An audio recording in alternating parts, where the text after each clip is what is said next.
નમસ્કાર મિત્રો, દેશ અને દુનિયાના સૌથી મોટા સમાચારમાં આપનું હાર્દિક સ્વાગત છે। તો આજના તાજા સમાચાર મેળવવા માટે વિડીયોને અંત સુધી જોતા રહો અને આવા જ દરરોજના સમાચાર સૌથી પહેલા મેળવવા માટે આપણી ચેનલને સબસ્ક્રાઇબ કરવાનું ન ભૂલતા। તો મિત્રો, આજના પ્રથમ સમાચાર વિશે જાણીએ તો અંબાલાલે કીધું વરસાદનો બીજો રાઉન્ડ।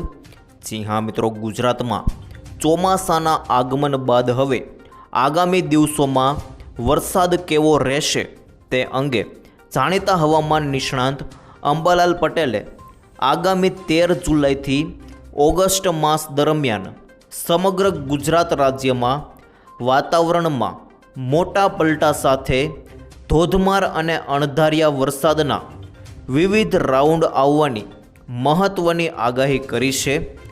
બંગાળની ખાડી અને પશ્ચિમ બંગાળ તરફથી આવતા સાયક્લોનિક વહનના સક્રિય થવાના કારણે આ મોન્સૂન સિસ્ટમ મજબૂત બનશે અને તેના લીધે ગુજરાતના અલગ અલગ વિસ્તારોમાં ગાજવીજ અને તેજ પવનો સાથે તબક્કાવાર વરસાદી માહોલ જામશે। વિગતવાર સમાચાર મુજબ ગુજરાતના ખેડૂતો અને સામાન્ય જનતા માટે રાહતના સમાચાર સામે આવ્યા છે। અંબાલાલ પટેલે જણાવ્યું છે કે જુલાઈ મહિનાના મધ્યથી રાજ્યમાં ચોમાસાનો બીજો મજબૂત રાઉન્ડ શરૂ થવા જઈ રહ્યો છે। ખાસ કરીને 13 થી 16 જુલાઈ દરમિયાન ગુજરાતના મોટા ભાગના વિસ્તારોમાં વરસાદનો બીજો રાઉન્ડ વિધિવત રીતે ધડાકેદાર એન્ટ્રી કરશે, જે સુકાઈ રહેલા કૃષિ પાક માટે સંજીવની સમાન સાબિત થઈ શકે છે।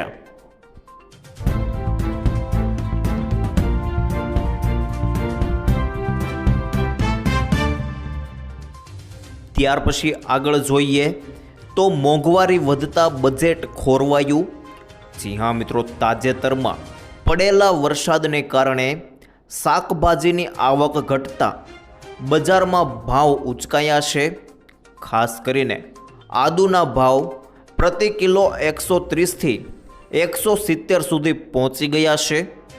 એપીએમસીના સેક્રેટરી સંજય પટેલે જણાવ્યું કે આગામી દિવસોમાં નવા આદુની આવક શરૂ થતાં ભાવ ઘટવાની શક્યતા છે।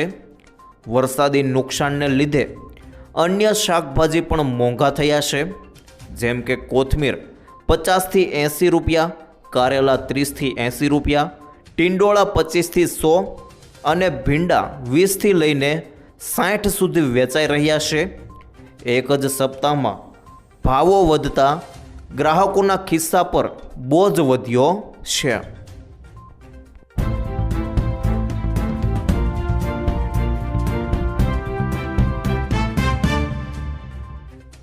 ત્યાર પછી આગળ જાણીએ તો યુદ્ધ ફરી શરૂ થઈ શકે, પેટ્રોલ ડીઝલને લઈને મોટા સમાચાર ખાસ જોઈ લેજો મિત્રો। અમેરિકા અને ઈરાન વચ્ચે ફરી એક વખત તણાવ વધ્યો છે।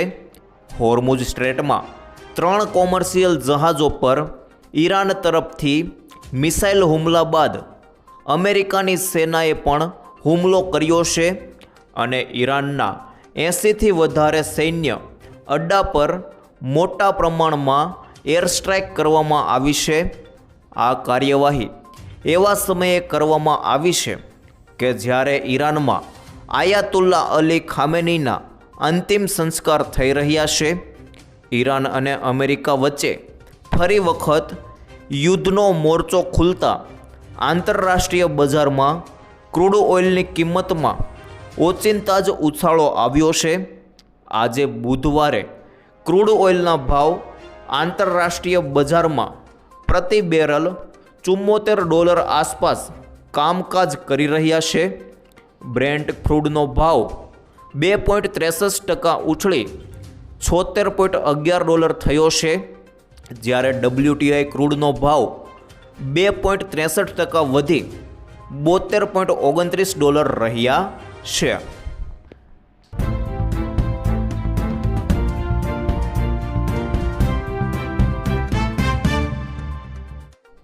ત્યાર પછી આગળ જોઈએ તો પૂરના વરસાદની સહાય જુઓ। મિત્રો, પૂરના પાણી ઓસર્યા બાદ હવે સૌથી મોટો પડકાર નાગરિકોને મૂળભૂત સુવિધાઓ ઉપલબ્ધ કરાવવાનો અને વેપાર ધંધા ફરી શરૂ કરાવવાનો છે. આ સમગ્ર કામગીરીની સમીક્ષા કરવા માટે નાયબ મુખ્યમંત્રી હર્ષ સંઘવીએ મોડી રાત્રે સુરત જિલ્લાના સંકલન અધિકારીઓ, મહાનગરપાલિકાના અધિકારીઓ અને જિલ્લા પ્રશાસન સાથે ઉચ્ચ સ્તરીય બેઠક યોજી હતી. બેઠકમાં રાહત કામગીરીની વિગતવાર સમીક્ષા કરવામાં આવી હતી અને વિવિધ વિભાગોને સ્પષ્ટ સૂચનાઓ આપવામાં આવી હતી કે અસરગ્રસ્ત વિસ્તારોમાં કોઈ પણ પ્રકારની બેદારગીરી સહન કરવામાં આવશે નહીં. અત્યાર સુધીમાં અંદાજે 9,100થી વધુ પરિવારોનો સર્વે પૂર્ણ કરવામાં આવ્યો છે. આ સર્વેના આધારે 800થી વધુ અસરગ્રસ્ત પરિવારોને રાજ્ય સરકારના નિયમો મુજબ ₹6800 લેખે ઘર વખરી અને કેશડોલ સહાય સીધી પહોંચાડી દેવામાં આવી છે.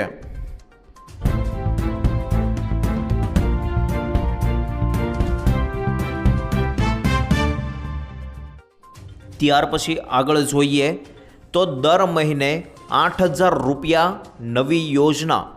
જી હા મિત્રો, પોસ્ટ દ્વારા ચલાવવામાં આવતી સરકારી યોજનાઓ ખૂબ જ લોકપ્રિય છે. સરકાર પોતે નાના અને મોટા દરેક રોકાણની સલામતીની ખાતરી આપે છે અને તેથી તેને ઝીરો રિસ્ક સેવિંગ સ્કીમ તરીકે ઓળખવામાં આવે છે. આ યોજનાઓ પાત્ર નાની બચત સાથે નોંધપાત્ર ભંડોળની ખાતરી આપતી નથી, પરંતુ નિયમિત આવક પણ સુનિશ્ચિત કરે છે. આવી જ એક યોજના પોસ્ટ ઓફિસ માસિક આવક યોજના છે, જેમાં જો તમે તમારી પત્ની સાથે ખાતું ખોલો છો તો તમે દર મહિને ₹9,250ની ગેરંટીકૃત આવક મેળવી શકો છો. ચાલો તેની ગણતરી અને ફાયદાઓ વિશે વિગતવાર જણાવું. સરકાર પોસ્ટ ઓફિસ માસિક આવક યોજનામાં રોકાણ પર મજબૂત વ્યાજદર પણ આપે છે. હાલમાં તે 7.40% પર નિશ્ચિત છે. આ યોજનાની પરિપક્વતા અવધિ 5 વર્ષ છે અને 18 વર્ષ પછી વધુ ઉંમરની કોઈ પણ વ્યક્તિ તેના હેઠળ ખાતું ખોલી શકે છે.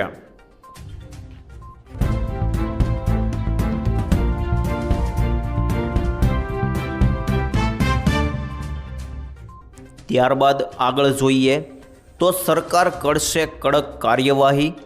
જી હા મિત્રો, નાયબ મુખ્યમંત્રીએ જણાવ્યું કે શહેરમાં જ્યાં પણ નવા રસ્તા અથવા અન્ય વિકાસ કાર્યોમાં ખામી સામે આવશે તેની તકનીકી તપાસ કરવામાં આવશે.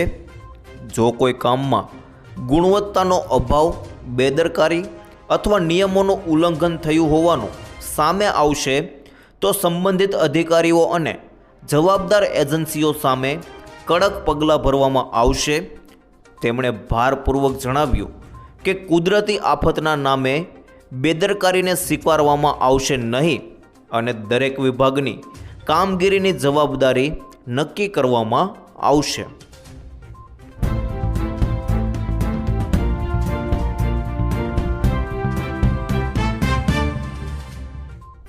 ત્યાર પછી આગળ જોઈએ તો પીએમ કિસાન યોજનાના નવા નિયમો. જી હા મિત્રો, પીએમ કિસાન યોજનાનો લાભ લેવા ખેડૂતોએ બાયોમેટ્રિક પદ્ધતિથી વાર્ષિક કેવાયસી કરાવવું ફરજિયાત બન્યું છે. જામનગર તારીખ 10 ભારત સરકાર દ્વારા પીએમ કિસાન સન્માન નિધિ યોજનાનો લાભ મેળવતા તમામ ખેડૂત લાભાર્થીઓ માટે બાયોમેટ્રિક ઓથેન્ટિકેશન દ્વારા વાર્ષિક કેવાયસી કરાવવું ફરજિયાત કરવામાં આવ્યું છે.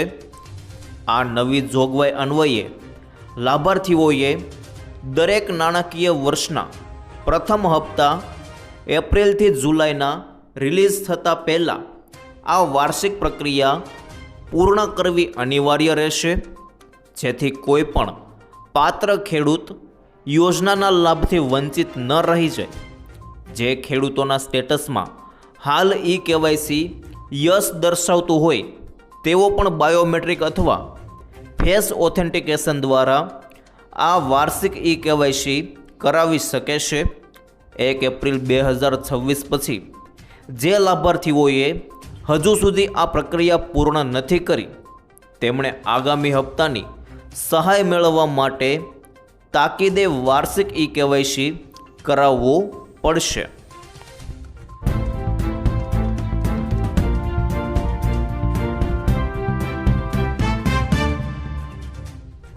ત્યારબાદ આગળ જોઈએ તો ગુજરાતમાં ફરી કોરોનાની એન્ટ્રી. જી હા મિત્રો, કોવિડ-19એ દેશભરમાં હાહાકાર મચાવ્યો હતો. કોરોનાના કારણે અનેક લોકોના મૃત્યુ થયા હતા. હવે ગુરુવારના રોજ કડપ્પા જિલ્લામાં ફરી 2 લોકોના કોરોના વાયરસના કારણે મૃત્યુ થયા છે. આ સાથે 4 લોકો પોઝિટિવ આવ્યા છે, જે સ્વાસ્થ્ય વિભાગની દેખરેખ હેઠળ છે.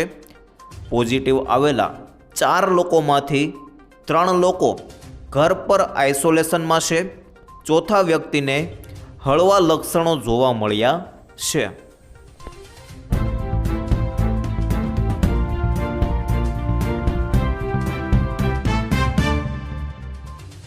ત્યારબાદ આગળ જાણીએ તો ફરી ચિંતા વધી, યુદ્ધમાં મોટા હુમલા.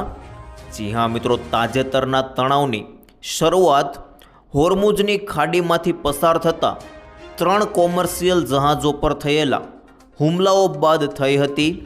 અમેરિકાએ ઈરાન પર આ હુમલાઓનો આરોપ મૂકતા તેને આંતરરાષ્ટ્રીય જળસીમાની સુરક્ષા માટે ખતરો ગણાવ્યો હતો.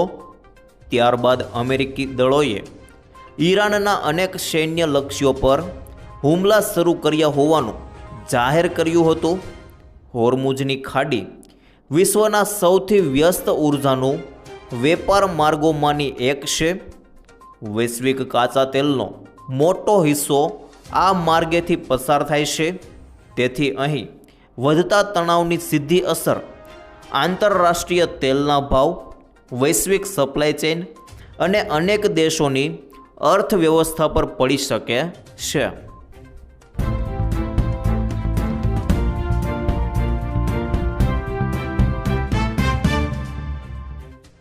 ત્યાર પછી આગળ જોઈએ તો મોબાઈલ ફોન અને લેપટોપમાં મળશે રાહત. જી હા મિત્રો, સરકારે ઘરેલું પ્રોડક્શન વધારવા માટે બેઝિક ડ્યુટી ખતમ કરી દીધી છે. હવે display assembly, lithium ion cells અને ઇન્ડક્ટર કોઇલ મોડ્યુલ બનાવવામાં ઉપયોગમાં લેવાતું મટીરિયલ સસ્તું થઈ જશે. આ છૂટ 31 માર્ચ 2029 સુધી ચાલુ રહેશે. આના માધ્યમથી સરકાર દેશમાં ઇલેક્ટ્રોનિક્સ ગુડ્સનું પ્રોડક્શન વધારવા અને કંપનીઓનો ખર્ચ ઓછો કરવા માગે છે. અત્યાર સુધી ડિસ્પ્લે એસેમ્બલી અને લિથિયમ આયન સેલ્સ વગેરે માટે ભારત મોટા ભાગે ચીન અને વિયેતનામ પર નિર્ભર છે. આ નિર્ભરતાને ખતમ કરવા માટે સરકારે આ નિર્ણય લીધો છે. આનાથી ઘરેલું સ્તરે પ્રોડક્શન વધશે અને વિદેશો પરની નિર્ભરતા પણ ઓછી થશે.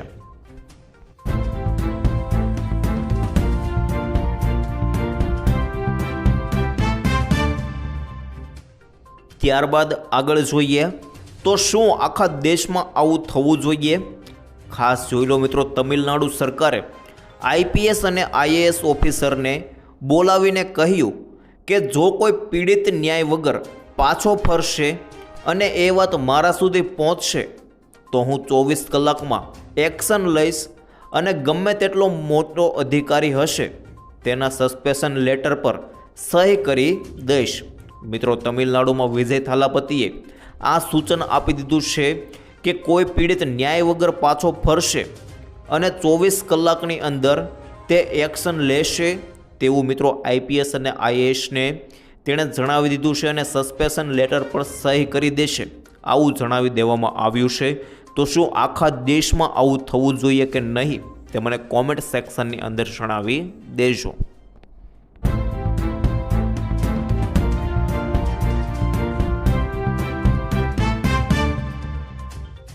ત્યારબાદ આગળ જોઈએ તો પૂરને કારણે મોતનો આંકડો વધ્યો. જી હા મિત્રો, ખાસ જાણી લેજો, સુરતમાં વરસાદના કહેરથી મોતનું તાંડવ, મૃત્યુ આંક 41 પર પહોંચ્યો. જાણો નામ સહિત મૃતકોએ કેવી રીતે જીવ ગુમાવ્યો. સુરતમાં 6 અને 7 જુલાઈના વરસેલા અનરાધાર વરસાદે ભારે તબાહી મચાવી દીધી છે. સુરતમાંથી પસાર થતી ખાડીઓ હાલ જાણે મોતનો કૂવો બની હોય તેવી ભયંકર સ્થિતિ સર્જાઈ છે. ખાડીઓ ઓવરફ્લો થતાં રહેણાંક વિસ્તારો અને રસ્તાઓ પર પૂરના પાણી ફરી વળ્યા હતા, જેને લઈને મૃત્યુ આંક 41 પર પહોંચ્યો હતો.